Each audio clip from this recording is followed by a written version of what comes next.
But the problems that we're seeing and some of the security issues and some of the privacy questions we still have yet to answer, they haven't changed, right? I'm giving the same discussion and same points that I gave to audiences 20 years ago. Please don't click on stuff. Please make sure you read our policy. Please make sure you take the training. Oh, don't open the door for that person if they don't have a badge. It's the same stuff. We haven't learned some of the lessons, and others we have, but we haven't learned some of them. And it's interesting to see how you overlay that now on top of things like GDPR and other privacy acts that are now making their way through what will hopefully be that new normal on the legislative and regulatory side. How are we going to deal with that? And I don't know that we've got really great answers yet. Welcome to Smarter Markets, a free weekly podcast featuring stories from the entrepreneurs and icons of commodities, capital markets, and technology, ranting on the inadequacies of our systems and riffing on ideas for how to solve them. Together, we explore the questions, is capitalism in crisis, and will building smarter markets be the antidote?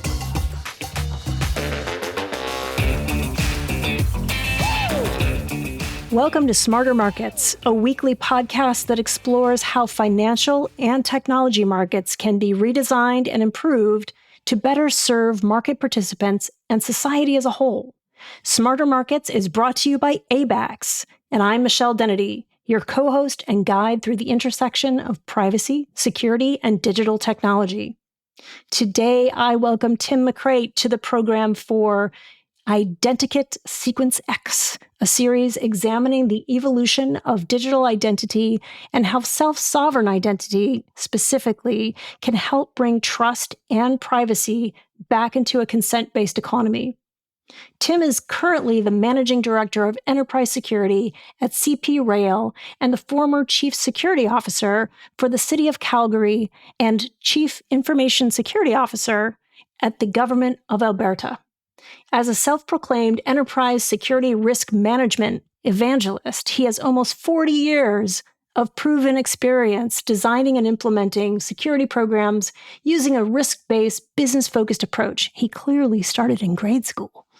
Stay tuned. My conversation with Tim McCreight is coming up next.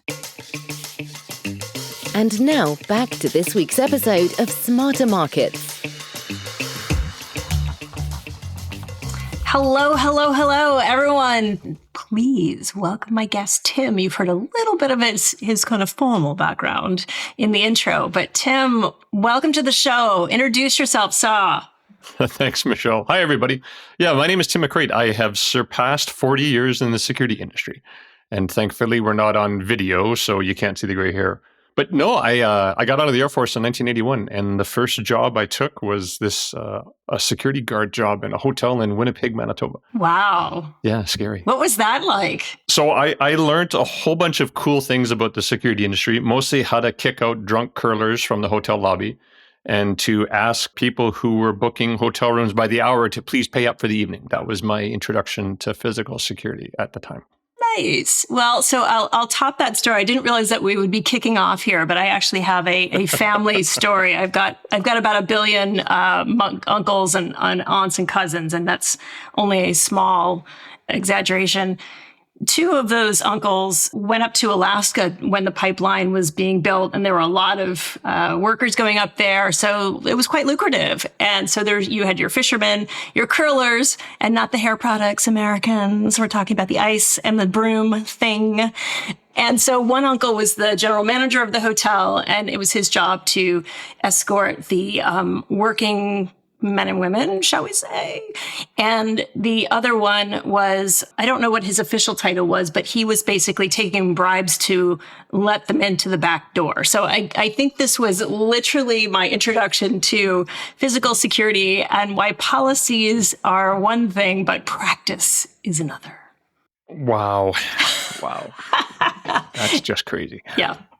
So what are we going to talk about today, Tim? I mean, security, privacy, data, ethics, where are we now? I mean, it's been a long time since 1981. You know, the next wave of the next 40 years is going to be, I think, equally as challenging and interesting and probably have slightly better fabrics for our bad fashion. God, I hope so. Yeah, and you're right. I mean, I look back every now and then where we were 40 years ago and where we are today. And it scares me that we've seen so much change, yet some things haven't changed. We've seen technology get to the point where it's ubiquitous. Whereas, would we have been able to do this 15 years ago? Possibly. Not as well, though, possibly. Yeah. I mean, we could have done it over radio. Right. Yeah, it could have done over the radio. But right now, the technology that's been deployed and what we accept now as normal has been pretty impressive these last 10, 20 years. But the problems that we're seeing and some of the security issues and some of the privacy questions we still have yet to answer, they haven't changed. Right? I'm giving the same discussion and same points that I gave to audiences 20 years ago. Please don't click on stuff. Please make sure you read our policy. Please make sure you take the training.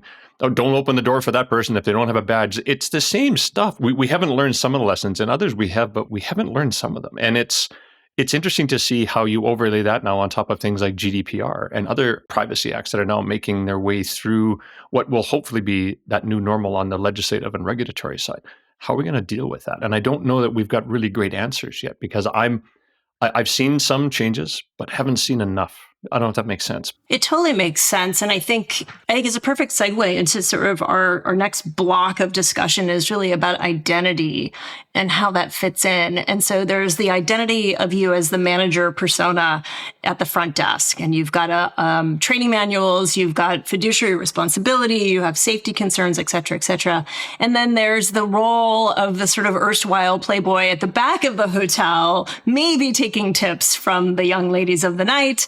You have your own rules and regulations that you're supposed to be doing, but there's a whole lot of humaning going on. And as you say, are you reading this thing? So fine, I've read the legalese. I still don't really know what to do, or the link that is presented to me portends to be a shopping channel's delivery notice. That's how they busted me in a internal phishing attack once. Yeah. So it was great fun that the chief privacy officer clicked on the link and I was like, hey, y'all, Christmas is coming. I fly around the world, before the pandemic. And, that's how I get gifts for my kids. So I clicked on this thing and they were like, haha, we caught you. And I thought, well, it's interesting because I think, and this will turn into a question rather than a rant, but I think what I've seen for the technology industry over the last, 20, 25 years, when it comes to identity, when it comes to social policies and sort of this hierarchical, read this now, I am your father, Luke, and how that has been affected because we haven't really tied it to the human. So are we done playing with tech toys and have we started to integrate the requirements for humaning within these identity toys? Or will we ever? I mean, that's kind of a big question for the beginning of our chat. Yeah, but I mean, it's a good place to start because I don't think we're done with the tech toys yet. I don't think we're done with the fascination about technology or, great example, how many people still line up for the latest iPhone when it gets released. Crazy. I know. So, I mean, picture that now in an entire industry that's trying to become a profession from the security perspective. You've got vendors coming to us with, this is the next silver bullet. Well, what happened to the last one? Because that one didn't work. But, okay, now we got something shiny to do. I had a chance to interview some great folks recently. And a great topic I talked about was this technology. And some great quote was that we take technology, throw it up against the wall, hope for the best. And when that doesn't work, go back next year for the next budget and say, now I need to augment what I just put up there. But if the first stuff didn't stick, what are you doing with the second batch of stuff? This is my fear. We're not there. How do you know? And we don't, right? We don't. And that's it, Michelle, is we don't know because I think we've gotten better at the toys, right? Because I'll be honest, we've got some pretty slick technology out there. We've got some of the tools that we're seeing in the detection and response capabilities, some of the things we're looking at from the next generation and the next generation of those types of toolkits. It's great. IAM is becoming something even more usable now. We're looking at... You have to say IAM, Tim, because we're a cross audience. IAM. Sorry, IAM. Sorry. Yeah. My apologies, right? So it's that Canadian accent that I have, right? So identity access management. Yeah. Yeah, that's right. He speaks Canadian. I'll interpret. Yeah, I speak Canadian. Sorry, folks. I'm actually wearing a toque, just in case people are wondering. Take off. Yeah. The other part is because we've done such a great job with the toys or the technology, and we're getting better at that. What we haven't included is the human element, and it's how does that human react to the situation? How do I look at or at least try to predict the behavior? And I don't think we're there yet. We're getting close, but we're not there yet. And there's some promise with what we're seeing with artificial intelligence and response procedures developed by machine language, but we're not at the point yet where we can actually predict what that chief privacy officer was doing when she was clicking on that shopping link because she travels all around the world. It's so embarrassing. But I had to say, this is why you have to constantly be vigilant, because you can be tired. You can be in some random place and think, oh dear, I must check, or I'm not going to get my Christmas gifts on time.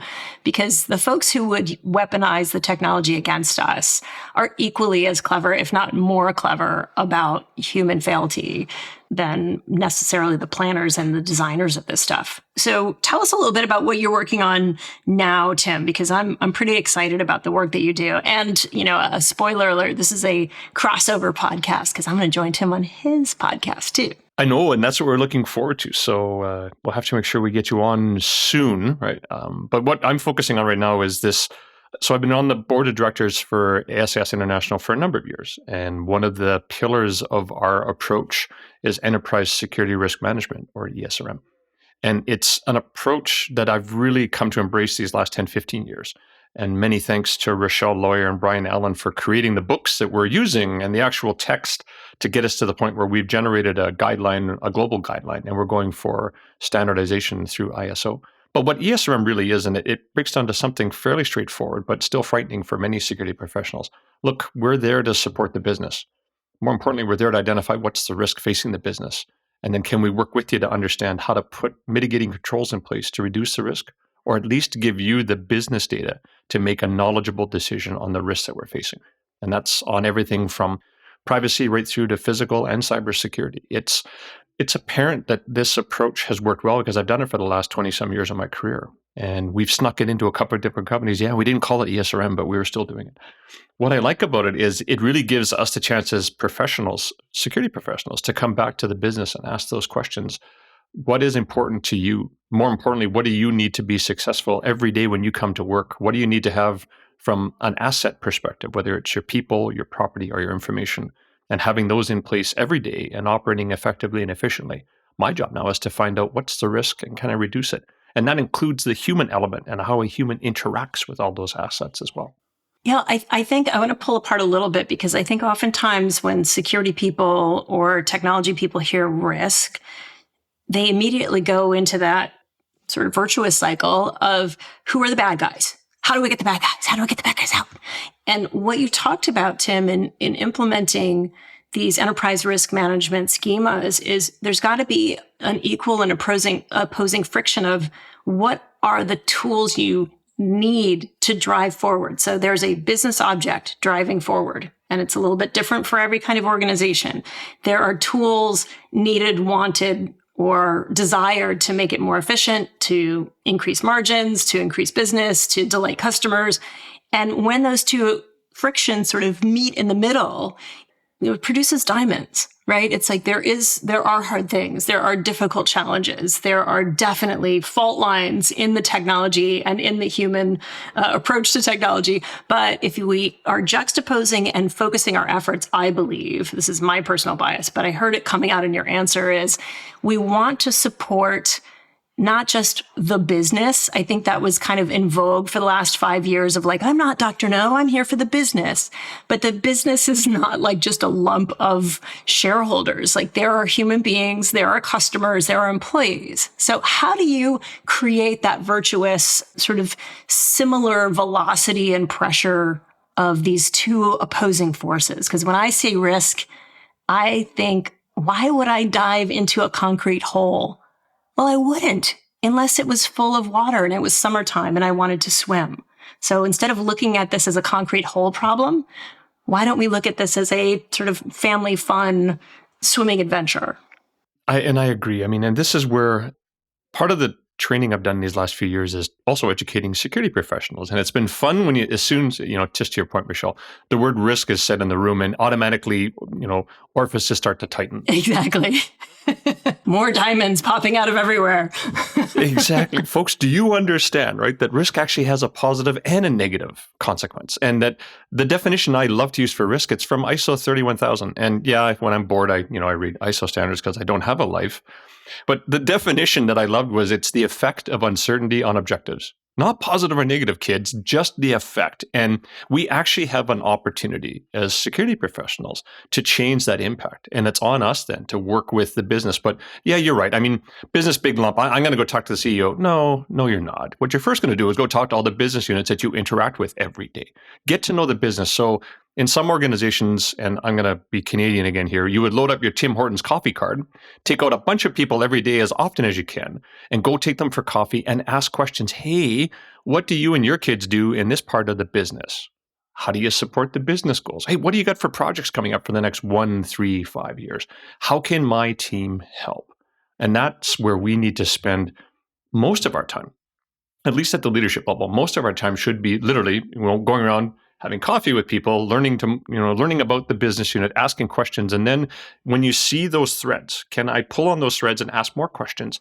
When can I engage my team to spend time with you to do that risk assessment from an objective perspective? And then look at, you want to get to this. You want to gain market share by 35%. That's awesome, because I'm a shareholder too.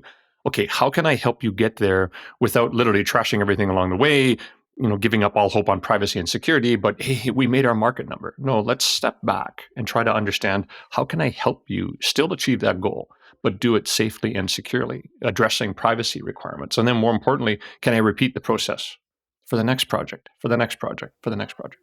Yeah, and repeating the process requires learning. So I think you're falling into my personal bias, which is I'm always asked if I could buy one security or privacy tool, what would it be? And you're tempted to say something identity or role-based, blah, blah, blah. But the answer is coffee and pizza and comfortable shoes, because instead of monitoring what your employees are doing by staring at their Zoom cameras or reading their emails, which is just gross, or badge sniffing, which is liability tornado and not illuminating. In fact, I'm such a bad girl. Like when that policy was handed down at a certain organization I used to work for, I routinely took other people's badges to lunch because I was like, I will not be badge sniffed. And darn well I'm working 16, 20-hour days, but I just thought it was the dumbest thing ever. I think managers need comfortable shoes.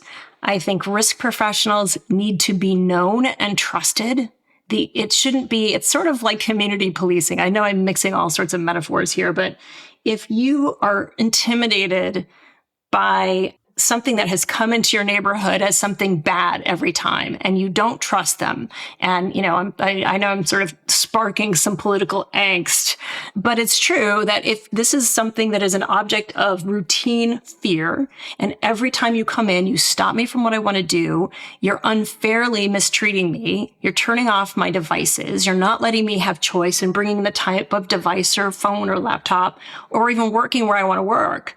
If that is their only repeated metric of you, the security, privacy, ESG professional, then the reaction is going to be the same as you would have in that kind of situation where it always was negative, always was horrible. So instead, I'm not saying pander to the business or pander to the leadership, and certainly don't pander to the dumb ideas that inevitably come with creative people, but come in as a solution person, asking what they need, asking what their goals are, and then balancing it. You could triple your marketing capabilities potentially, but if you're doing that by sneaking into other people's cameras and stealing information, the fine, the disruption to business, the brand hit, and the straight up shame of that you've done that and your brand to your friends and neighbors that you're in that organization that did that can far outstrip the benefits of getting the onesie twosie quarter boost. I'm with you, right? Because do you know what the problem is? It's sometimes I feel like we had this reputation, having been in this, in chairs like this for a long time. You had the reputation where, well, don't tell security, right? That was my favorite to hear. In a lot of companies, well, don't tell security because they'll get mad, or they won't let us do that, right? Or, oh, don't bring the lawyers in because it's going to hold things up. Sorry, I'm just going to pick on you, but they'll hold up things for weeks, right? And when will be the point, and this is where the challenge I have now to my profession is, look, we need to operate and provide that almost like a conscience to the organization in many ways. We need to sit down with the business and each business unit and each business leader and ask those questions, just like you mentioned. Go through, hey, where do you need to be, and how can I help you get there? But more importantly, Here's some rules of the road. Here's some guideposts we have along the way. We put in some barriers just to keep us all on the straight and narrow and out of court, and at least staying within what I would consider to be a positive impact to the marketplace.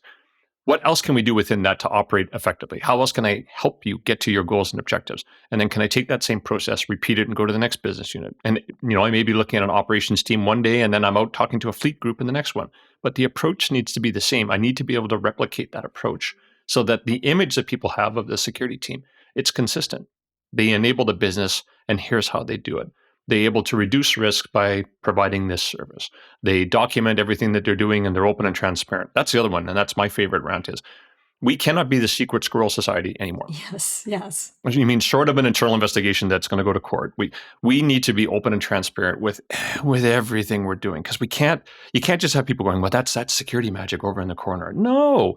Explain to people, here's what we're doing. Here's why you saw that message, that pop-up come up on your machine. Here's why I get upset when you clicked on this link. Here's why your machine was quarantined. Here's why your badge was denied. All of those things we need to be able to explain, but explain it in a way so that the average person, user, employee, contractor in an organization understands the goals and objectives of your team.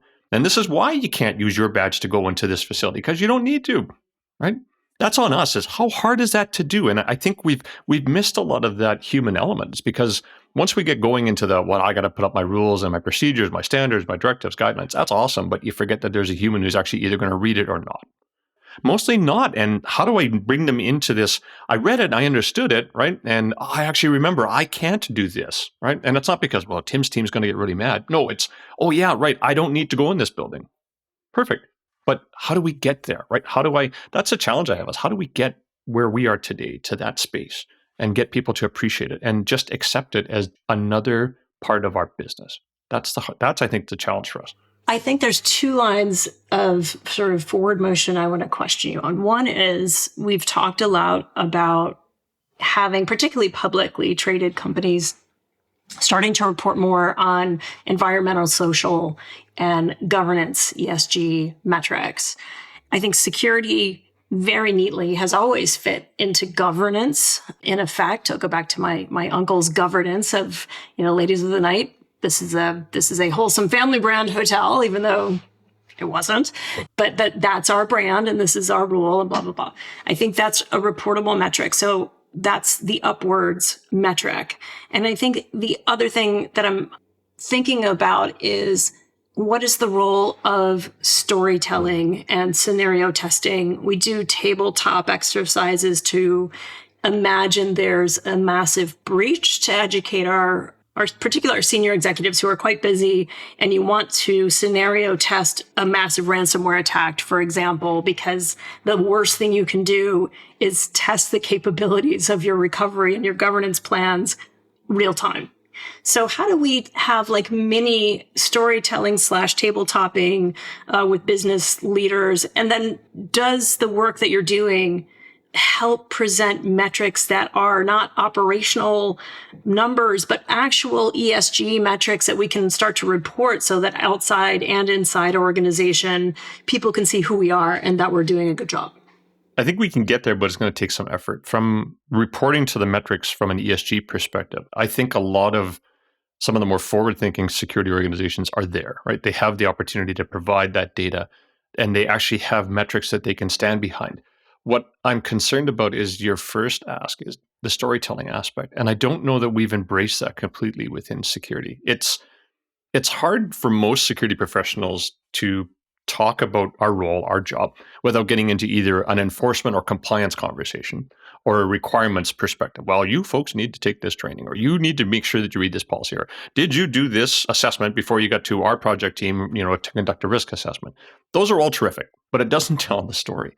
What it doesn't do is thread the reasons why we need you to do this. Or, hey, here's some of the successes when I talked to Bob in the other department, and he went through the same process. This is what Bob and his team did, and it was awesome. We spent like 3 weeks with them. By the time we had a chance to walk out of Bob's department, it was terrific, because not only did we help him with the first project that he had lined up, but did you know we get the chance to work with Bob and his team 3 months from now when they bring up this really cool thing?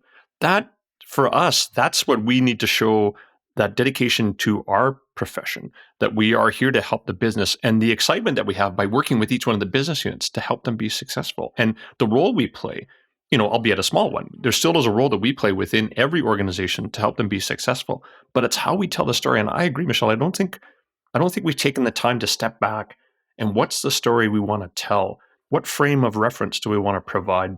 And what's the perspective that we want to give to the team that's listening to the story? How can we engage them in a positive way to bring that message forward so that they're not afraid to come to security? They want to talk to us. It's like, oh, did you get a hold of Tim's team and talk to him? Like, I always found my biggest measure of success was when I would get the phone calls at, like, on a Sunday afternoon at 2:00. Hey, Tim, we just had this great meeting. I was talking to a buddy in, pick a bar, and we just came up with this napkin, and I got a great idea. Can I get your help?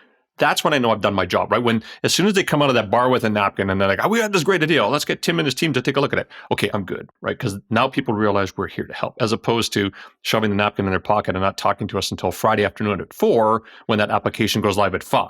Yeah, it's already launched. Yeah, it's just like, oh, hey, can you take a look at this? We're launching in an hour. Awesome. Thanks for your help, right? Yeah, and we've already got the CEO has made a public statement on this, so he's got ego in the game. Yeah, exactly. The premier wants this website gone, and it has to go up, and it's being launched at 4:00 in time. Oh, really? Well, best of luck, right? I wish you the best of luck over the weekend. Call me when you need some help on Sunday evening, because that's the best I can offer you, right? Yeah, I offer expert witness services at your trial. That's cool. Yeah, we're here to recover when it fails, so you give my team a call, right? So, but if we can get to that level of storytelling, if we can get to that point of engagement, I think there's such a huge path forward for us that we move out of this really negative perspective, or what maybe even now, I'm fingers crossed, I'm more neutral. Well, we got to get engaged with security because it's in the project plan. Okay, great. I'll take the forced conversation and we'll turn it into a positive one. But wouldn't it be great to get to that bar and a napkin routine where, hey, we got this great idea. Oh, you know what? I'm going to talk to Tim and his crew or whoever's running the security show at the time. And when you get that kind of approach, that's what you want to replicate. That type of approach with every business leader. Get to that stage. Get to that space. That's where you want to get to. That's where I feel like you become a co-inventor, a co-creator. Yeah, and it's fraught with liability. So if you do that, you may find yourself, at a startup, middle to late life with kids in college when you absolutely should not be doing that. Speaking for me, but it is because once you have co-created and you find that there are really similar issues that pop up again and again and again, and you realize that the storytelling is not there, the ROI has not been clearly articulated, there's a translation problem, and sometimes there's a tool problem that it's really exciting. And I think to look at the longevity of your career, Tim, too, obviously something keeps you here, and it's not, popping shells. So what is that excitement? Yeah, I was going to go with coffee, but that's the easy one. No, coffee's good, but I mean, because I had this same question a little while ago, and it's my better half, Lisa, asked me, hey, good God, you've been doing this for so long. Why? And I had to think about the answer, but one of the things that came to mind right away is this whole gig still excites me to come to work every day. For me, I still like the idea of having those coffee conversations with people, but for me to sit down and go, hey, where are you going with this? And sometimes I have nothing to offer from a security perspective. Does that make sense? Because you'll sit there and they're just like, you know what, buddy, it looks like you got this. You actually you're pretty tight on this. I'm good, but I'm still curious. Can you still talk me through this? Or what does it mean to the business? Or can you walk me through it? Because I think the curiosity in me is still there. It hasn't been beaten out, although many have tried. I still want to come to work and practice the profession that I spent so much time in. And it's amazing when you get a company that, regardless of where you are, like throughout my career, I've worked for lots of places. And to have that one group within a company that say, you know what, can we just talk about, I just want to spin an idea by you. It's not a security problem. I just want to talk to you about action. You're like, holy crap, this is really cool. I get a chance to look at, whatever this brand new shiny toy is going to be. And I'm like, this is really cool. So that to me has still been the drive. And the other part is the chance to give back. Right? Over the last probably 20 years, I've had a chance to work with just some phenomenal people, like just honest to God, some wizards that I get some sleep at night now just because I've been working with some super smart people in my career, current position included, just wicked smart folks. And that's what drives me now. My whole goal, and I've done it in every job, is can you find me that person who puts their hand up and go, I want your job. Awesome. I'm going to get you there. Right? I will actually take the time to get you there. And I've done that in almost every position. I just left the city of Calgary. And the gentleman who took over from me, we spent time together when I was in the role as chief security officer. He was my right-hand man, and now he's sitting as chief security officer for the city of Calgary. To me, that's cool, right? Like, yeah. It's such a pleasure. And same for me. When I left Cisco, Harvey Jang, I hired him into Intel. I dragged him over to Cisco with me, and now he's the chief privacy officer for Cisco. And it's such a pleasure. It makes you feel good. But that's how it, I mean, for me, that's still the drive, right? It's the human element, but now it's from me to others. So this is why I love doing podcasts like this, or the one that, I've started my own. All the presentations you and I have done. What's it called, Tim? See, he's a security guy. Thank you. Yeah, the podcast I've stood up with my great partner Doug Leese. It's called Caffeinated Risk. I think it's a good one too. And so I think the Smarter Markets podcast, the first season, really focused on the financial side of the business. And of course, and these amazing, Robert Friedland, these charismatic entrepreneur risk takers. So what you're talking about is so germane across the board. If you're a marketing person and you're doing, flamboyant, interesting, creative marketing, if you're a hedge fund person and you're looking at how much is wheat, well, there's so much creativity going on, even the sponsors of the feast today, the Abex Technologies. How do you absolutely radically transform something as basic as getting the basic supplies for bread transferred around the world in a smarter market? And that's what you're saying, is training the people, telling the stories, recognizing the standards, and then really being a radical sort of intrapreneur and entrepreneur on top of that as a sole force for good. That's how I'm summarizing Tim. Well, sum. Well, thank you. Wow, if you could just do that for my annual review, that'd be awesome. I'd appreciate that. It's just, what I find is that now, I think now more than ever, we're at this point. There's this inflection point, and we've been seeing it come toward us in the security profession for probably about 4 or 5 years, and now we're there. And the pandemic proved a lot of it, right? It demonstrated what we could do with a technology perspective, but it also, we had to sit back and go, wait a second. Now we've got a few more threats we got to worry about. We've got, what about this now? How do I secure this? Or now it's like, this is awesome, but then now you bring up the question, can I split tunnel with my device at home and have my home network? And like, wait a second, let's take a look at that. Or how do I safely come back to work from a physical security perspective, knowing that as we try to find what used to be normal, and now we have a new normal, how do I do that? What's Tim's persona look like now if I'm only going to come to the office 2 days or 3 days a week out of 5? What's my travel look like? So I think we got this amazing opportunity ahead of us as security professionals to offer so much value to every organization we work within, because now it's on us to really talk to the business about, here's the risk, but here's the risk, and you need to make this decision. And we're good either way. Like I always joke with my executives, and I joke with my team, is that, look, I'm okay with whatever path you want to take, because I got another meeting to go to. Just sign here if you want to accept it. Oh, you want some help reducing it? Awesome. I'm good to help. But either way, we're going to make a decision. And once we do that, I'm good if you want to go ahead, and I'm good if you want to get some help. But if you are going to go ahead and you're going to accept the risk, and if you're going to run down the hallway with scissors in your hand, that's awesome. I'll be right behind you with the first aid kit, because that's my job, right? But it's giving people the freedom to make that decision, because for the longest time we didn't. You'd said it before, Michelle, that earlier on, is that, look, this whole idea of we said no. Yeah, I pulled that stunt off at least a couple of times in my career. Fortunately, didn't get fired for either one of them. But when you put up your hand and block a major project like the Olympics and say, no, we need to fix this technology first before we roll ahead, and then you get the flight to Montreal to go explain why it was a no. It was interesting to, experience that. Frightening as hell, but it was interesting to experience it. Because, we were part of the Olympic program for Bell Canada, and we were working on one of the platforms to ensure we had communications to the Olympics. And we found a flaw. Doug Leese, the gentleman I do my podcast with, him and his team found this flaw. And when we identified the flaw, this one was a showstopper. And to actually stop the show. And that's a big show. Yeah. Wow, that was I guess I'm bringing my badge with me for the meeting. Okay, let's see what happens. But we came back and it was awesome. But you don't get to do that too often in your career. And there's reasons why. Like I look back on that, and we could have done that such a better way. We could have been more thoughtful in our approach. We could have been more engaged in the way that we addressed it. Instead you just put up the heavy hand and we're gonna stop doing this. You learn from that. And from that point forward, it was on me, and I took it personally. Is that from that point forward, no, we're moving this way. And that's when I started changing my approach from a risk perspective. Instead of just saying, this is bad, you need to go fix it, to, hey, can we understand what really is bad from your perspective? And what did you want me to help to try and fix? Big mindset change. And it's something I embraced grudgingly and now teach. So I want to underline sort of the theme underneath that, Tim, because I think it's very powerful. I think we all learn. Well, I know we all learn when we make terrible mistakes in our careers, but what you're talking about is not a terrible mistake. You made the right call based on the fact and your specialty, and you sort of did what the traditional, I'll call them now old-fashioned security professional would do, is you dive in with flames coming out of your butt, and you're like, here I come to save the day.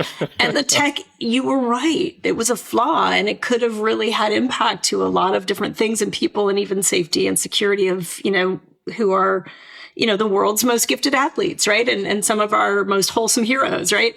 So it wasn't a mistake what you did, but I love that you picked up on, I could have done it so much better. I could have done it in a communication style. So your specialty was bang on the nose, but the aura around that's not your specialty area. You're not a psychologist.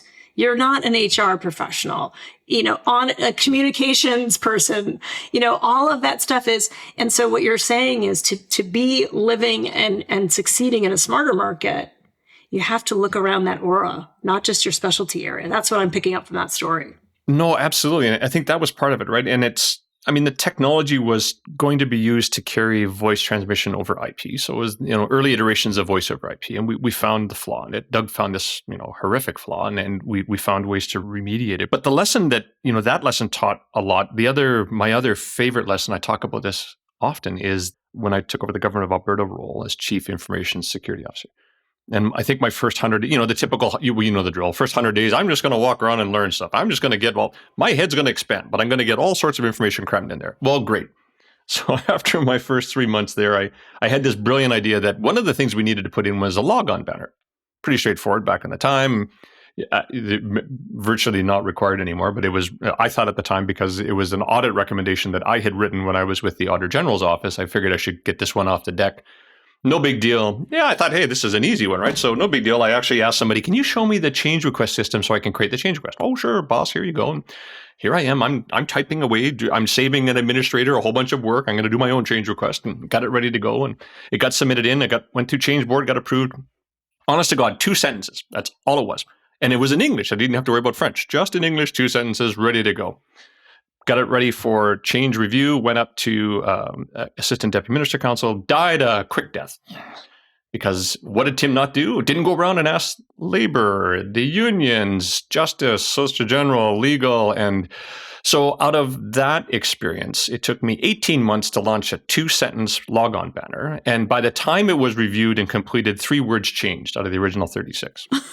Oh my gosh. I could count how many months per word was changed. What's the ROI per word? Oh my God. So how many FTEs were paid for that?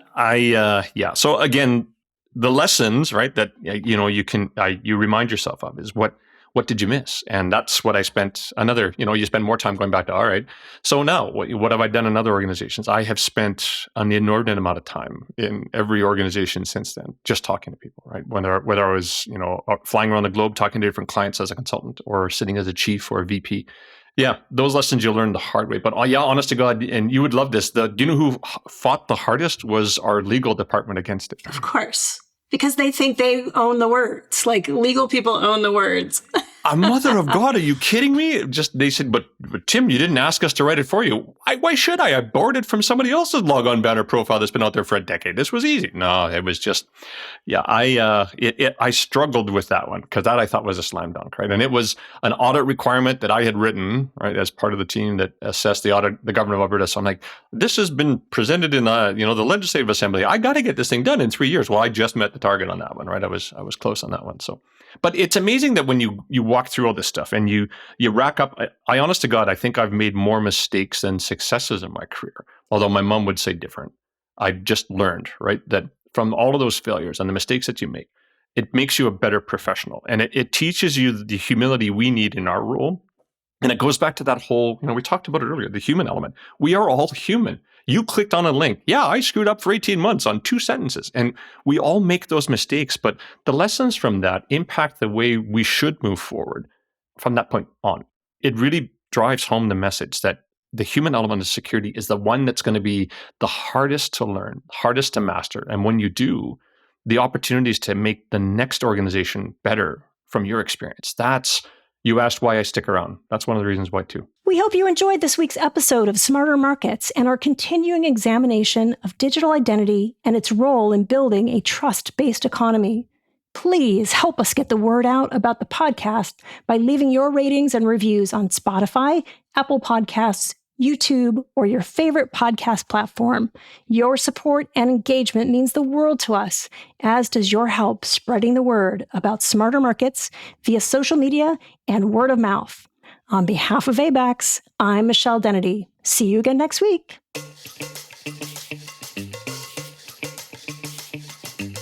That concludes this week's episode of Smarter Markets. For free episode transcripts, visit smartermarketspod.com.